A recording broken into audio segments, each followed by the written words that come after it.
여러분 안녕하십니까? 정준영입니다. 사회 각 분야에서 갈수록 여성들의 활약이 두드러지고 있습니다. 하지만 아직도 여성은 사회적 약자라고 할 수 있죠.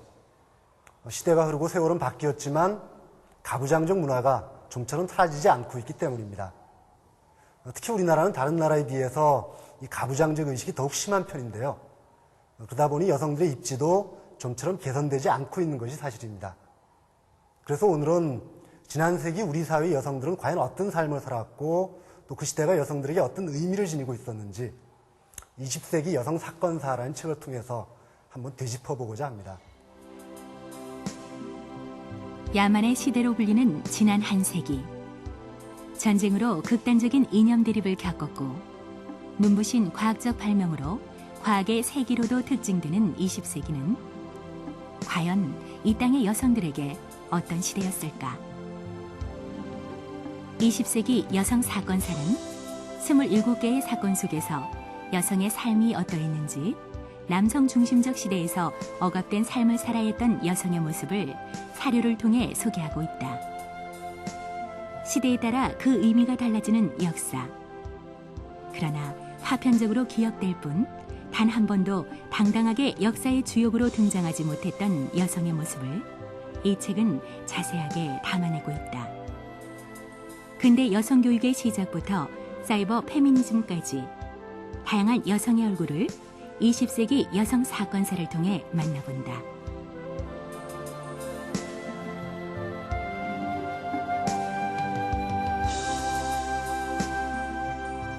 오늘 20세기 여성 사건사라는 책의 이해를 도와주시기 위해서 박정혜 선생님 나와주셨는데요. 워낙 평소 활동을 많이 하시는 분이라서 어떻게 소개해드려야 될지 잘 모르겠습니다. 직접 한번 소개를 좀 부탁드립니다. 네, 안녕하세요. 저는 여성사를 공부하는 사람이고요. 공부하는 훈련은 역사학과에서 했습니다. 예, 여성사를 공부하면서 이제 다양한 분야의 사람들을 만나게 돼서요. 이제 전시관에서 일을 하기도 했고요. 그리고 구술 작업을 하기도 했고, 지금은 일제강점화 강제동원 피해 진상규명위원회에서 군위안보의 진상규명에 매진하고 있습니다. 이 책을 보니까 6분이 같이 작업을 하셨고 네. 전공 분야도 굉장히 다양하신 것 같습니다. 네. 어떻게 모이게 됐고 어떻게 또 이 책을 펴내시게 됐는지 그 과정을 좀 설명 부탁드려도 될까요? 예, 그 책이 2001년도에 나왔는데요. 예, 그러니까 그 책을 준비하던 2000년이 석사 논문을 쓰고 문제의식이 굉장히 살아있었던 때였었어요. 그때 출판사에서 좀 여성사 관련해서 책을 내지 않겠느냐는 의뢰가 왔었고요. 맨 처음에 역사 공부한 친구 2명이 모여서 고민을 하다가 우리가 고민하는 것만으로는 좀 부족하다라고 느껴서 뭐 이렇게 지면에서 봤던 친구나 아니면은 이제 주변의 연구소에서 같이 공부했던 친구나 이렇게 막 끌어들여서 같이 공부를 하게 됐는데요. 그 책을 작업하는 과정이 굉장히 즐거웠습니다. 그러니까 사건을 고르고 거기에 의미부여를 하고 의견을 나누고 그리고 서로의 의견을 지지해주는 과정이 있었고요. 예, 지금 생각해봐도 그 책을 만들었던 때가 제가 이제 공부하는 사람으로서 가장 즐거웠던 때인 것 같아요. 근데 어떤 전공이라는 건 항상 관점이라는 걸 또 전제하는 것일 텐데 네. 서로 다른 전공분들이 이렇게 모여서 작업을 할 때 관점의 충돌 같은 것들이 생기지 않았었나요? 물론 많이 있었고요. 예, 근데 일단은 애초 시작할 때부터 우리는 차이가 있는 사람이라는 것을 인식하고 들어갔었던 것 같아요. 그래서 예, 의견이 반드시 일치해야 된다는 강박관념은 없었고요.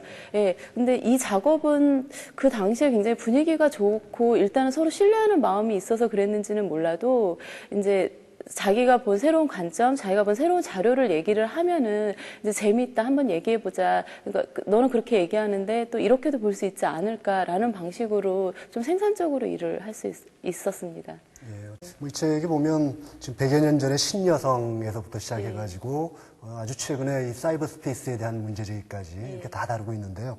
굉장히 포괄적으로 다루고 있는데 서두에서도 말씀하셨지만 이 통사가 아니라 사건사를 취한 것. 이것은 아직 뭐 이렇게 통사를 쓸 수 있을 만큼의 체계적인 정리가 이루어지지 않았다라는 말씀을 해주셨습니다만 사건사라는 형식을 취한 것에 대해서 다시 한번 좀 설명을 부탁드립니다.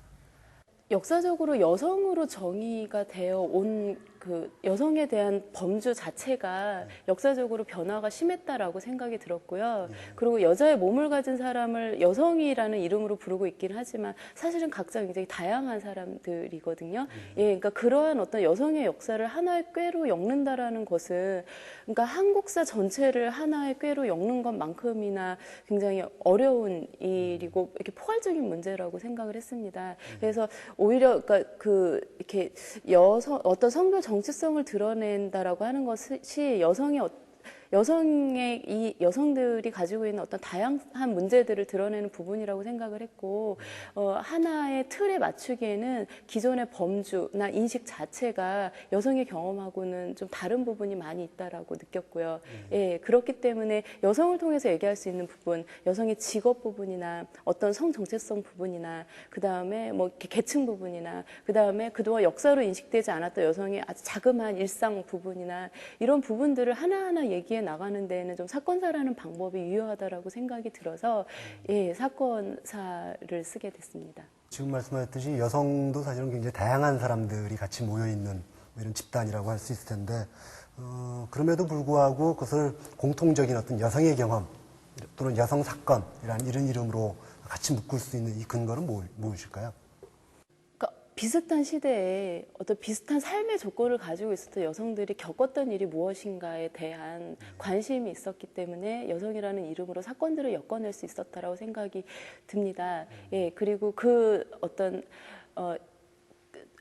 거대 담론 중심의 역사에서 역사를 치지 않았던 여성들의 경험에 대해서 그 경험이 그 사회적으로 받아들여진 방식 그리고 그 여성들이 받아지거나 배제되었던 방식들을 얘기함을 통해서 그 오늘날의 사회에서 여성의 몸을 가지고서 살아가는 여성들에게 말을 걸 수 있는 방법이 많다라고 느꼈거든요. 예, 그렇기 때문에 그 여성이라는 것을 중심으로 해서 여러 가지 사건들을 묶어낼 수 있었다고 생각을 합니다. 다양성에도 불구하고 여성이기 때문에 공통적으로 겪는 어떤 경험의 틀이라는 것이 존재한다는 거죠. 예. 예.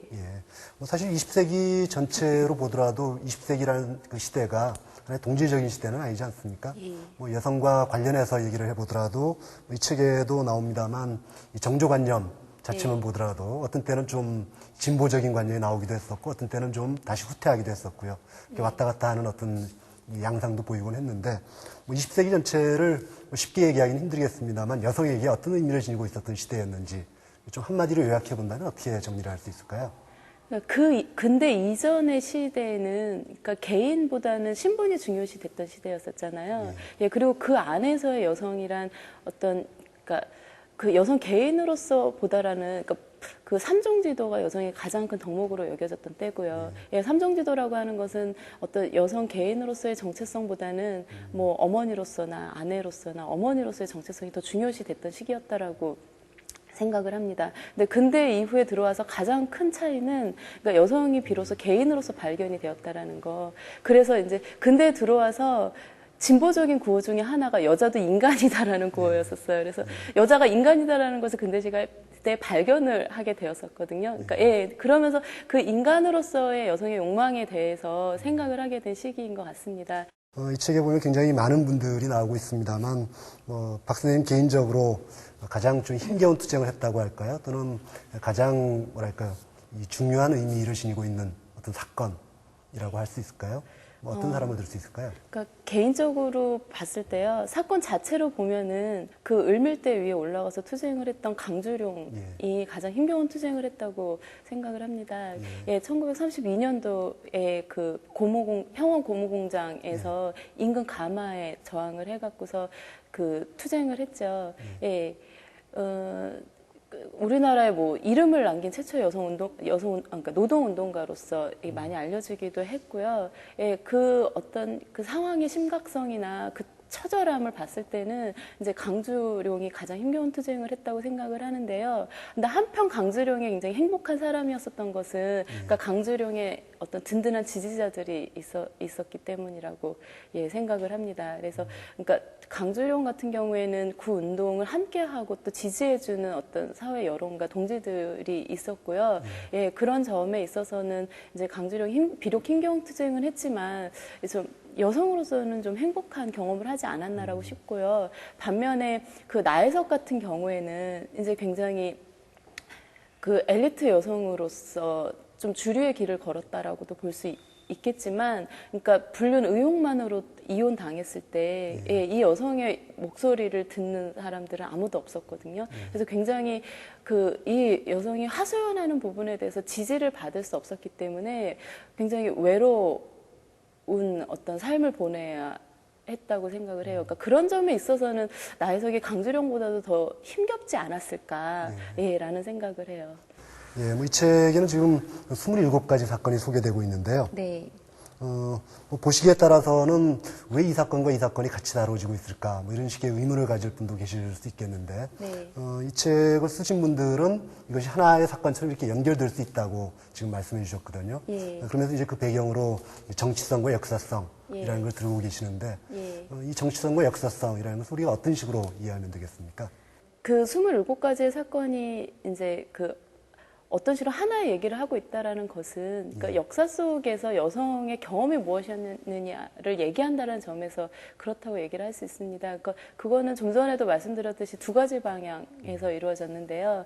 그러니까 그동안의 어떤 그 기존의 역사 관점에서 역사라고 치부되지 않았던 여성들의 어떤 경험들을 역사화하는 과정이었었죠. 그러니까 이를테면은 단발 사건이요. 예, 우리에게 단발 사건, 우리 민족의 역사에 있어서 단발 사건이라고 하면은 그 1895년도에 을미개혁으로 인한 단발령으로 인한 단발. 그래서 우리 민족에게 있어서 단발의 경험이라고 한다면은 그 외부의 어떤 강제된 근대화의 저항에서 내 목을 자를지언정 머리를 자르지 말라라고 외쳤던 경험이라고 생각을 하는데, 사실 여성의 단발 경험은 그렇지 않습니다. 예, 그때 이제 일본 제국이 근대화 시키려고 했었던 대상도 조선인 남성이었었고요. 예, 그러니까 여성의 단발 경험 같은 경우에는 1922년도부터 나오는데, 예, 그러니까 강향량이라는 기생 출신의 여성이 공부하고 싶어서 단발을 하거든요. 머리를 자르거든요. 근데 이 일은 그냥 하나의 그냥 소소한 에피소드 정도로 지나갈 수도 있겠지만, 그러니까 이 단발 사건을 그러니까 둘러싼 그 당시 사회의 제 세력들의 어떤 엄청난 반응들, 아, 여자가 남자화 되어가고 있구나. 이렇게 여성이 여성으로서의 그러니까 그 미를 잃어버리면 이 조선사회에 어떤 의미가 있는 건가. 근데 여성이 이렇게까지 남자들하고 더불어서 배운다라고 하는 것이 얼마나 위험한 것인가, 그걸 경고한 어떤 글들을 봤을 때 그 당시 사회가, 그러니까 여성을 어떤 위치에 놓고 싶어 했는지, 그러므로 해서 그 사회 조직을 어떤 방식으로 이끌고 가고 싶어 했는지 하는 어떤 정치적인 부분을 얘기할 수 있다. 단발령 사건이 하나의 예가 될 수도 있겠지만, 여성의 경우에 특히 민족적 모순하고 또 성별 문제, 이게 같이 중첩됐기 때문에 더욱더 문제가 심각하지 않았나 싶은데요. 네. 남성들의 경우에는 사실 민족적 모습만 걱정하면 되니까 문제가 간단했을 텐데, 예. 여성들의 경우에는 이게 중첩돼 있고, 때로 이것이 갈등을 빚는 이런 그 예. 상황도 생기지 않습니까? 예. 그러다 보니까 여성 문제를 해결하고자 할 때 남성들로부터 오히려 민족적 모습을 망각한다. 라고 하는 비난을 받기도 했고요. 예. 이런 문제가 지금도 여전히 존재하는 것일 것 같은데, 예. 어떤 식으로 우리가 슬기롭게 이해를 하면 될까요? 그러니까 공부를 하면 돼요. 그러니까 당시 역사적으로 어떤 일이 있었는지, 그리고 이제 그 역사적인 현장에 있었던 사람들이 무엇을 느꼈는지 귀를 잘 기울여서 들어보면 된다고 생각을 하거든요. 예, 그 민족 모순과 어떤 성적 모순, 그리고 계급 모순이 중첩된 가장 극단적인 사례가 군위안부 사건이라고 생각을 합니다. 예, 그러니까 군위안부라는 어떤 폭력적인 제도가 가능했던 데에는 전쟁을 수행하기 위해서 식민지 여성을 굉장히 조직적으로 동원을 했었던, 그리고 조직적으로 관리를 했었던 일본 군이 있었기 때문에 일단 그 군위안부 제도가 이렇게 생겨난 것이라고 생각을 하고요. 그 한편에는 군위안부를 모집하러 온 브로커들에게 딸을 보내는, 이제 딸을 파는 아버지나 남편이 있었고, 그리고 이제 자기가 원하는 삶을 살지 못하고 어떤 그 가족 관계 안에서 답답함을 느끼는 여성들이 그러니까 좀 다른 삶을 꿈꾸고 있을 때 와서 좋은데 취직 자리 있는데 가보지 않을래라고 하는 유혹에 이렇게 선뜻 따라 나서게 하는 이 여성들의 욕망이 있었다라고 하는 거예요. 근데 이렇게 다른 삶을, 다른 세상을 동경하게 만드는 이 여성의 삶의 조건이 무엇이었을까? 예, 그러니까 말이 통하지 않는 가족 관계가 굉장히 일단은 크다고 생각을 하거든요. 예, 그러니까 그런 부분을 볼 때 많이, 그러니까 그 전쟁에 있어서의 어떤 여성에 대한 성폭력 문제나 그리고 오늘날 굉장히 만연하고 있는 그 성매매 문제나 좀 볼 수 있게 한다라는 생각을 합니다. 그런 걸 제대로 이해할 수 있게 해주는 공부가 성별정치학입니까? 이 성별정치학이라는 것이 어떤 건지 좀 설명을 부탁드립니다. 지금까지 말씀드린 것일 수도 있는데요. 예, 그러니까 여성의 경험이 무엇이었느냐에 대해서 얘기하는 것만으로도 예, 그 오늘날 비슷한 조건에 있는 그 여성들이 어떤 고민을 하고 있는지 좀 볼 수 있게 한다고 생각을 합니다. 그래서 그러니까 기존에는 굉장히 그 단일한 시각에 의해서 민족을 위해서라든가 국가를 위해서라든가 그 다음에 어떤 계급을 위해서라든가 단일한 시각에 의해서 그 사회를 재조직하면서 지식인들이 담론 속에서 재조직하면서 여성의 위치를 본인들이 생각하기에 이렇게 그러니까 올바르다라고 생각되는 위치에 부여를 했다라고 생각을 하거든요. 근데 그거는 여성의 욕망하고는 맞지는 않죠. 예, 그러니까 예를 들면은 그 한국 전쟁 때 어머니로서의 어떤 그 사명감이 굉장히 강조되었다라던가 성적으로 일탈된 여성이 나올 수밖에 없는 구조였음에도 불구하고 왜냐하면 일하고 싶은 여성들이 가질 수 있는 일이라는 게 이제 한계가 있었잖아요. 예, 사회구조적으로. 예, 그러니까 그런 속에서 그러니까 남편 이외의 다른 어떤 남성하고 성적 관계를 맺는 여성에 대해서 굉장히 이렇게 일탈될 여성을 취급을 했다던가라고 하는 그 어떤 그 사건의 폭력성, 남성중심적인 폭력성이나 그 안에서 여성들이 겪은 고통, 그다음에 느낀 그 어떤 협상의 과정들, 그러면서 그 생존을 위해서 어떠한 노력들을 했던가를 보여주는 것만으로도, 그러니까 오늘날 내가 여성의 몸을 가지고 있기 때문에 이런저런 어떤 그 특별한 조건, 삶의 조건들, 그리고 힘겨움들을 느끼고 있는데 나는 앞으로 어떻게 살아가야 할 것인가 하는 고민에 시사점을 준다라고 생각을 하고요. 이게 바로 성별정착이라고 생각을 합니다. 근데 이 책이 지금 사건사의 형태를 취하고 있다 보니까 뭐 여성이 중심이 된 어떤 사건, 네. 뭐 이게 이제 되게 다뤄지고 있고요. 네. 뭐 그러다 보니까 여성적 시각에서 역사를 서술한다. 네. 이것이 과연 어떤 의미를 갖는지가 그렇게 선명하게 드러나는 것 같지는 않거든요. 그러니까 여성적 시각에서 역사를 서술한다라고 할 때 그것이 기존의 역사 서술과는 어떻게 차이가 날지 이 부분에 대해서 좀 설명을 해주시겠습니까? 일단은요, 그러니까 여성들이 여성이라고 불리지만 다 똑같지 않다라는 거, 그 안에 각각의 개인으로 존재하고 있다라는 것에 대해서 인식하는 게 굉장히 중요한 것 같아요. 그리고 예, 여성들도요, 삶의 경험이 다 똑같지 않거든요. 결혼한 여성, 결혼하지 않은 여성, 예. 그리고 노동자 여성, 그리고 아니면 뭐 전문직 여성, 뭐 정규직 여성, 비정규직 여성, 그래서 각자 다른 어떤 경험들을 가지고 있다라고 생각을 하고요. 그러니까 각자의 영역에서, 그리고 여성이기 때문에 겪는 어떤 또 특성이 또 따로 있거든요. 그래서 굉장히 여성의 문제는 단일하게 보기가 힘들고요. 그러니까 여성이라는 어떤 단일한 시각은 있을 수 없다고 생각을 하거든요. 예, 말씀드렸듯이 여성 자체가 단일한 경험을 하지 않기 때문에요. 예, 그 각각의 영역, 각각의 시기에서 다양한 경험을 하는 여성들의 어떤 그 여성들이 처했던 문제들, 계급 문제들이나 뭐 가정 문제들이나 직업 문제나 뭐 이런 문제들 속에서의 그 어떤 그러니까 사회적인 문제 속에서 여성이라고 하는 또 하나의 조건이 어떤 방식으로 작동을 하고 있는지 예, 보는 것이 굉장히 중요하다라고 생각을 합니다. 기본적인 뭐 방식은 동일하겠지만 거기에 여성으로서의 특성이 어떻게 반영되고 있는가를 가미하는 것, 뭐 이런 정도라고 요약하면 될까요? 예, 그러니까 여성은 다 똑같은 경험을 갖고 있지는 않은데, 예, 그 여성에 대해서 평가를 하는 어떤 사회 주도 어떤 시선들은 그 여성들에 대해서 여성이라는 이름 하나로 다 평가를 하고 싶어 하거든요. 예, 그러니까 그런 점에서, 그러니까 그 각자의 영역에서 그 여성 담론하고 어떤 방식으로 부딪히고 있는가 또 다양한 방식으로 나타나요. 그거를 하나하나 다 드러내 보여주는 것이 예, 굉장히 여성사 작업에서 중요한 작업 입니다. 이 개별적이고 다양한 존재로서 여성을 인식하지 못하고 여성을 전체로 싸잡아 보려고 하는 이런 경향들은 지금도 우리 주변에서 많이 벌어지고 있는 것 같습니다.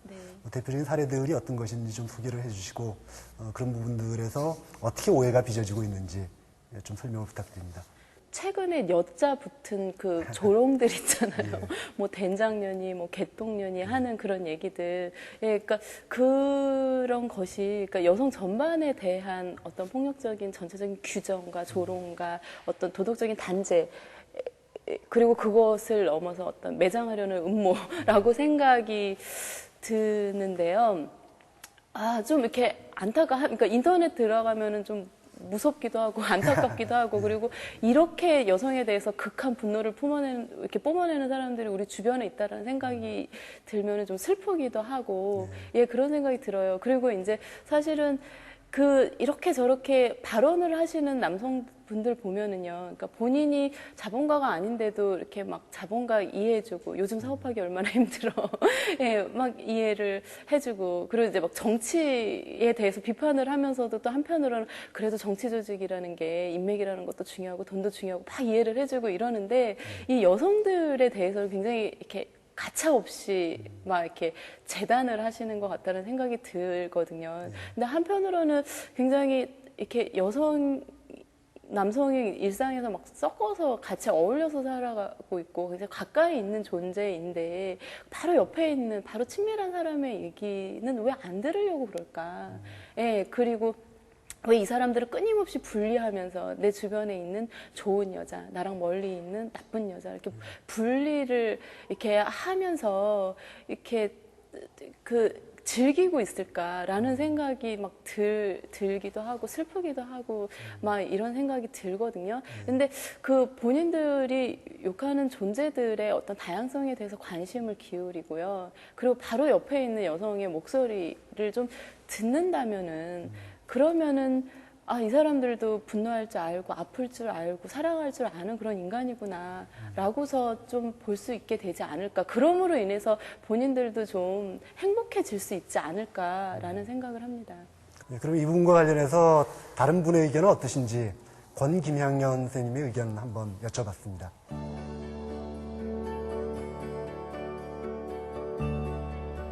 (20세기) 여성 사건사의 또 다른 저자 권김현영 씨. 그녀는 현재 이화여대와 동덕여대에서 여성학 강사로 활동하고 있으며 여성들의 다양한 목소리를 담아내는 여성주의 사이트 언니 네트워크를 운영하고 있다. 그녀에게 최근 빈번하게 일어나는 사이버상의 성폭력 실태와 새로운 전환기를 맞고 있는 여성운동의 현황을 들었다.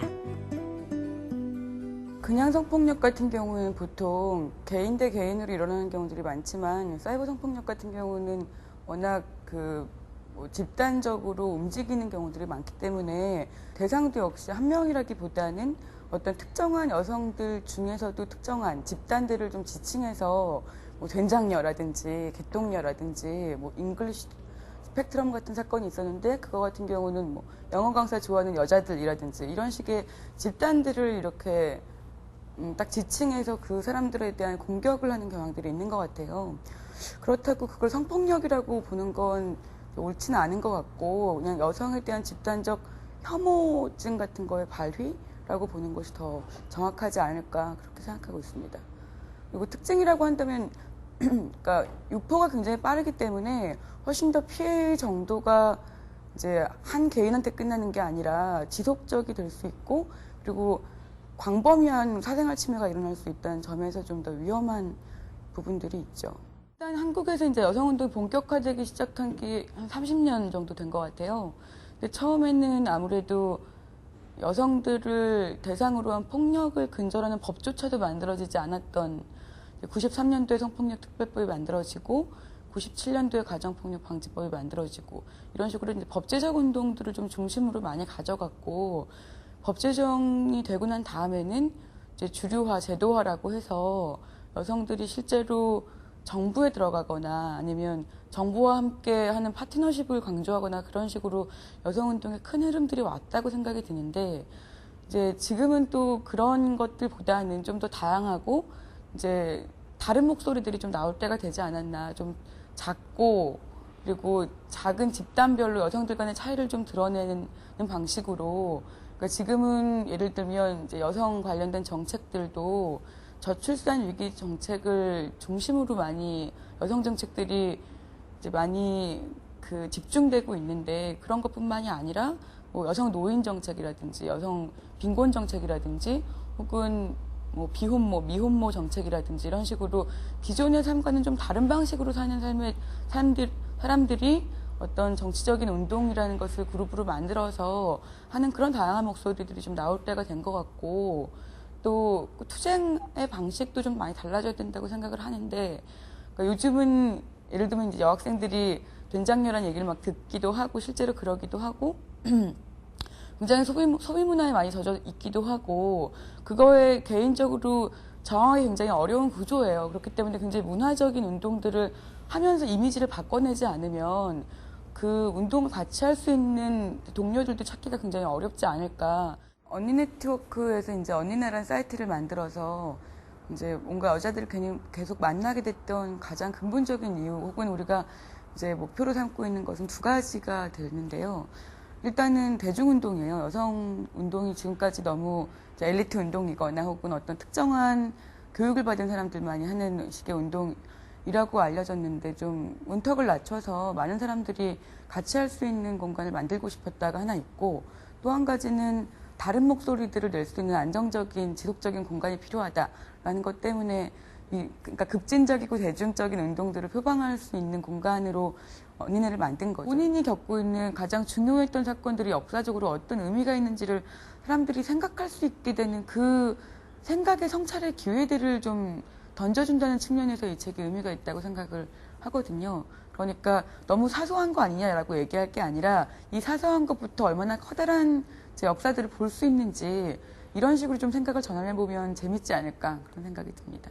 이 책이 지금 거기에 대한 어떤 단초를 제공해주고 있긴 합니다만 네. 같이 읽으면 도움이 될 만한 이런 책이 있으면 어떤 게 있을지. 네. 그러니까 여성주의를요. 그러니까 이거 굉장히 감성적인 부분이기도 하기 때문에요. 그러니까 공부를 하는 것도 물론 중요하고 많이 노는 것도 중요하다고 생각을 해요. 그래서 그러니까 지금 뭐 시중에 여성 관련한 대중서들도 많이 나와 있는데 그거를 그러니까 하나 보고서 나 여성 다 이해했어라고 하기보다는 그 차이점들을 이해하고서 보시면 재미있으실 거고요. 일단 제가 이렇게 권해드리고 싶은 거는 이제 여성들의 어떤 구술 관련 책들이 많이 나와 있거든요. 그러니까 위안부 할머니 관련 증언집도 일단 8권인가 나와 있고요. 그러니까 그런 것부터 읽기 시작을 하시면은 내가 알고 있는 역사하고 이 여성들이 겪은 역사하고 어떻게 다른지 느끼시고 거기에서 흥미를 느끼시게 될 것입니다. 그리고 이제 여성 관련 각종 문화 행사들, 이벤트들에 참여를 하시면요. 거기 공기 자체가 다르거든요. 그래서 거기에서는 어떤 그 여성에 대한 어떤 이렇게 좀 위계된 어떤 시선들이라기보다는요, 자유로움 같은 것들을 많이 느낄 수가 있어요. 그래서 그 안에서 웃고 떠들고 수다 떨고 막 행복해하고 이런 모습을 느끼고 그 안에서 본인도 같이 재밌을 수가 있다라면은 그러면은 이제 딱히 내가 바뀌어야겠다 막 노력해서 바뀌는 것이 아니라 자연스럽게 바뀔 수 있게 되지 않을까 생각합니다. 꼭 뭐 이론적인 책이 아니라 그런 분위기 자체에 대해서 먼저 접근하는 것, 이게 네. 출발점이 될 수 있겠군요. 네. 예, 오늘 긴 시간 동안 좋은 말씀 감사합니다. 예, 감사합니다. 어머니이자 아내, 그리고 주부이면서 일하는 여성. 어쩌면 우리는 지금까지 이 여성의 역할을 너무 당연하게 얘기해왔을지도 모르겠습니다. 그래서 그 중첩된 역할의 무게에 짓눌려 신음했던 그런 여성들의 아픔에 무관심했을지도 모르겠습니다. 오늘 살펴보았던 20세기 여성 사건사는 특별히 용기 있는 몇몇 여성들에 대한 이야기라기보다는 힘든 시대를 헤쳐왔던 여성들의 고민과 삶을 고스란히 담아낸 책이라 할 수 있습니다. 한번 읽어보시기를 권해드립니다. 저는 다음 시간에 다시 찾아뵙겠습니다. 안녕히 계십시오.